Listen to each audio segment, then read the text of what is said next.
My name is Brian Wells, and I'm half Khmer, half American. And I'm still learning how both of these parts are important in shaping my identity. Growing up, I've seen myself become more and more like my mother without completely realizing why. So over the past couple years, I've been trying to connect more with my Cambodian side. I think that this project showcases the diversity within the Cambodian population. Even though we may look different or think different, we're still part of a greater community. And I think it's important for me, as well as other Khmer youth, to learn and understand from the stories of our past, and with that, begin to participate and be active in shaping the future. Okay.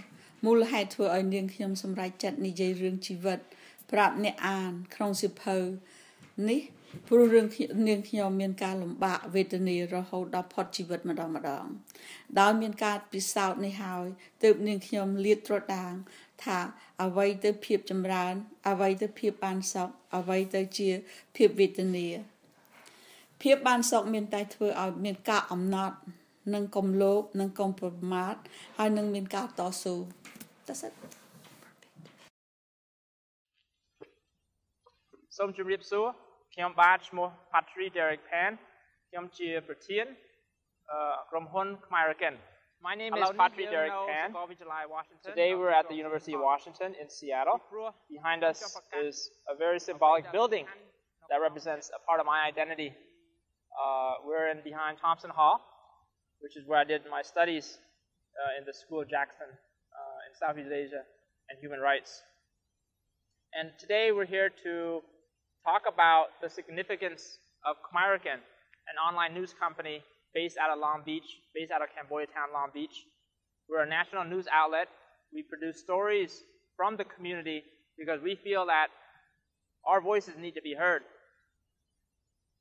When the idea to create Khmer came about, we were very frustrated why the New York Times, the LA Times, the Seattle Times, all these big outlets, why were they giving us voice and representation on the TV screen, on the newspaper? We as a community have been here for 40 years as of April 1st. And every time we see stories about the Cambodian American experience, it's always about the Khmer Rouge. It's all about genocide. It's all about gangs. It's all about violence. It's all about all the negative stuff that happens in this country. But we as a community, we as a people have been thriving, and there's new faces and new images that needs to be reflected. Khmer is so important because we're part of the American story. Our story needs to be heard. Other communities, immigrant communities that's been here for the last 3-4 decades need to be heard. We're just one voice that's trying to set an example for other ethnic specific media outlets out there. So today I just want to share why we're important, why this year, the 40th anniversary of the Khmer Rouge, is very important for us to reflect back and understand where we are today as a community. We're over 250,000 strong in the U.S. and growing, from the Chicagos to the Seattles to the Long Beaches to the Bostons to the province in New York. We're everywhere. We're teachers. We're students. We're artists. We're civic leaders. We're everywhere in part of the fabric of America. And I'm very thankful and blessed to have this opportunity to share my passion in curating and documenting the stories of our people.